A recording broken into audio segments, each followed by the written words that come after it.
Lección 7: El infierno. Dos frailes descalzos a las 6 de la mañana, en pleno invierno y nevando copiosamente, salían de una iglesia de París.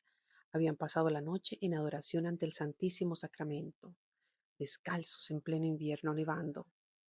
Y he aquí que, en aquel mismo momento, de un cabaret situado en la acera de enfrente, salían dos muchachos pervertidos que habían pasado allí una noche de crápula y de lujuria. Salían medios muertos de sueño, enfundados en sus magníficos abrigos, y al cruzarse con los dos frailes descalzos que salían de la iglesia, encarándose uno de los muchachos con uno de ellos, le dijo en son de burla: «Hermanito, menudo chasco te vas a llevar si resulta que no hay cielo». Y el fraile, que tenía una gran agilidad mental, le contestó al punto: «Pero qué terrible chasco te vas a llevar tú si resulta que hay infierno». Debemos decir que en cuanto al tema del infierno en la Iglesia hemos pasado de un extremo a otro, de hablar excesivamente de él hasta pensar en un Dios terrible y vengativo durante la Edad Media, hasta negarlo pensando en un Dios alcahueta e indiferente ante la injusticia, esto en los tiempos de modernidad. En ambos casos se deforma la imagen de Dios. Él es infinitamente misericordioso a la vez que infinitamente justo. Por ello, en esta lección trataremos de profundizar un poco en el tema para entenderlo como es en realidad. Definición. El infierno es un estado de autoexclusión, no un defecto de la misericordia de Dios. Morir en pecado mortal sin estar arrepentido ni acoger el amor misericordioso de Dios significa permanecer separados de Él para siempre por nuestra propia y libre elección. Este estado de autoexclusión definitiva de la comunión con Dios y con los bienaventurados es lo que se designa con la palabra infierno. Léase Catecismo numeral 1033. El infierno es la suma de todos los males sin mezcla de bien alguno, pues significa la pérdida y privación total de Dios y por tanto de todo lo bueno, bello y verdadero. Existencia del infierno. Las imágenes con las que la Sagrada Escritura nos presenta el infierno deben interpretarse correctamente. Expresan la completa frustración y vaciedad de una vida sin Dios. El infierno, más que un lugar, indica la situación en que llega a encontrarse quien libre definitivamente se aleja de Dios, manantial de vida y alegría. Estas palabras del Papa Juan Pablo II fueron manipuladas por medios de comunicación malintencionados, quienes a partir de estas afirmaron que el Papa había negado la existencia del infierno. Ante esto hay que decir que el Papa afirmó que el infierno en este momento es un estado del alma, pues aún no se ha dado la resurrección de la carne, mas no lo negó. Que sea un estado del alma no significa que no exista. Los dolores espirituales del alma son más profundos e intensos que los dolores físicos. Es así como duele más la muerte de un hijo que un golpe o una fractura. Una depresión aguda no se localiza en ningún órgano del cuerpo, pero es una agonía espiritual y es un dolor y un sufrimiento real. Los dolores del alma son más intensos y fulminantes, y no porque no los localicemos o palpemos, dejan de ser reales. El infierno, es decir, la privación total de Dios, es la angustia, la tristeza, la depresión, la soledad, la agonía más absoluta. Después de la resurrección de la carne, el infierno ya no será solo un estado, sino que será un lugar. La apuesta de Pascal. Cuando llegamos a la existencia de Dios, hay dos posibilidades: o Dios existe o no existe. En los términos de nuestra respuesta también hay dos posibilidades: o creemos en Dios o no lo hacemos. Si Dios no existe y apostamos por creer que sí existe, no perdemos nada, pues que presumiblemente no hay vida después de esta o recompensa eterno castigo por creer o no creer. O si Dios existe, como quiera que sea, y nos ofrece gratuitamente el regalo de la vida eterna y nosotros apostamos por la incredulidad a que no existe, entonces estamos arriesgando el perderlo todo y vivir una eternidad separados de Dios. Si Dios existe y apostamos a que así es, potencialmente estamos ganando la vida eterna y la felicidad. Por lo que dijo Pascal, una persona razonable, aún considerando la posibilidad de que Dios existe en un 50%, debería apostar a que sí es, puesto que esa persona se posicionaría a no perder nada si Dios no existe y ganarlo todo si Dios existe, mientras que la persona que apuesta a que Dios no existe se posiciona a no ganar nada si Dios no existe, o a perderlo todo si Dios sí existe. En este mismo argumento lógico aplica para la existencia del infierno. Si crees en él y no existe, no pierdes nada, y viviendo el Evangelio habrás llevado una vida feliz. Si crees en él y existe, te librarás de ir a él. Pero si no crees en él y en realidad existe, corres el riesgo de condenarte eternamente al llevar una vida libertina y permisiva. Verdades de fe sobre el infierno. Cuarto Concilio de Letrán.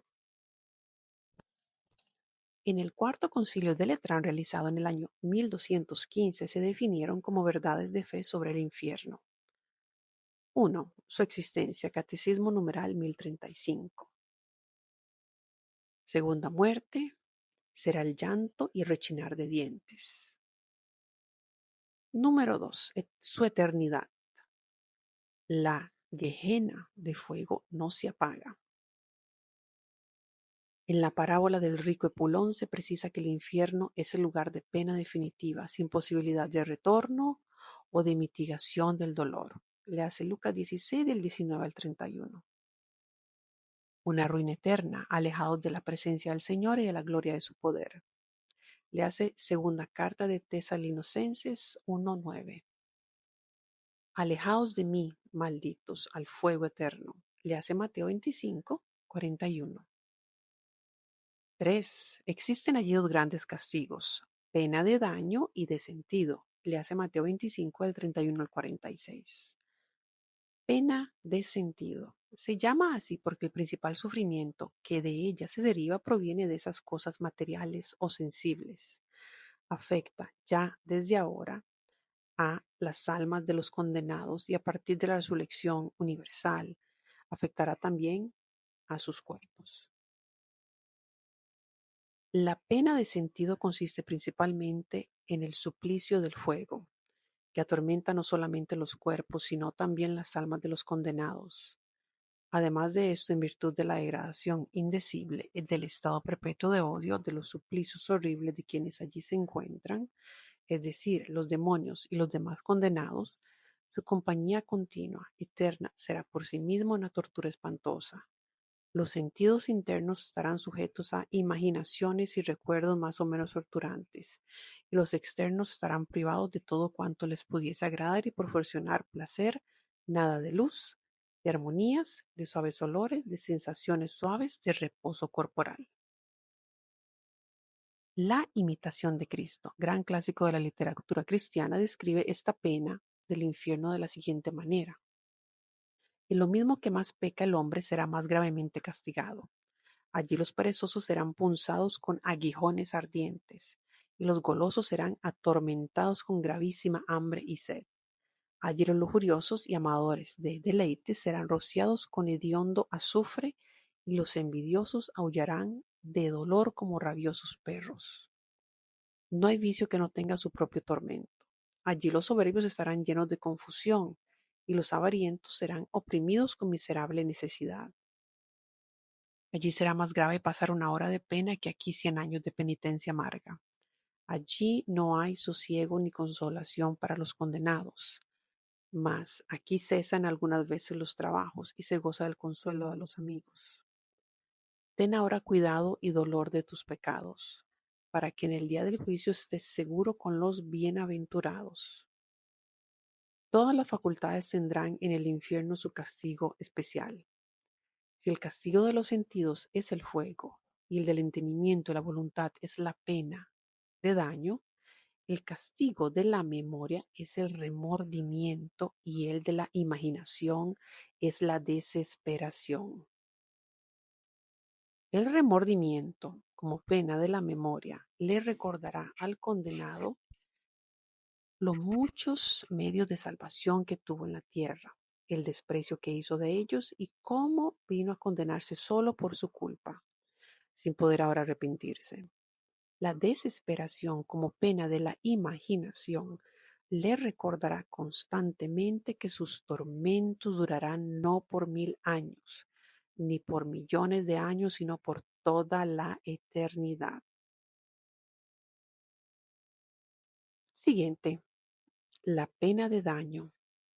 El magisterio de la Iglesia desde sus inicios y en una unanimidad con los padres de la Iglesia ha sido claro en enseñar que la pena principal del infierno consiste en la separación eterna de Dios, en quien únicamente puede tener el hombre la vida y la felicidad para los que ha sido creado y a las que aspira.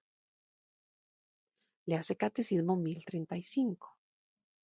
Respecto de esta pena del infierno, ha dicho San Agustín: perecer para el reino de Dios, expatriarse de la ciudad de Dios, enajenarse de la vida de Dios, carecer de la inmensa dulzura de Dios. Es una pena tan grande que no puede haber tormento alguno entre los conocidos que se le pueda comparar. Coinciden con esta dolorosa descripción las palabras de San Juan Crisóstomo, que afirma que el haber perdido bienes tan grandes produce en el condenado tal dolor, aflicción y angustia que, aunque no hubiera ningún otro suplicio destinado a los pecadores, él solo podría producir en el alma mayor dolor y perturbación que todos los demás tormentos del infierno. Definitivamente el infierno es lugar de dolor y de tormento eterno, pues allí el hombre habrá perdido el sumo bien para el que fue creado, Dios.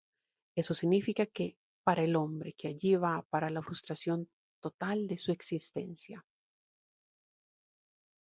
Los condenados sufren, pues, como una especie de desgarramiento del alma misma, atraída en diversos sentidos a la vez por fuerzas opuestas e igualmente poderosas.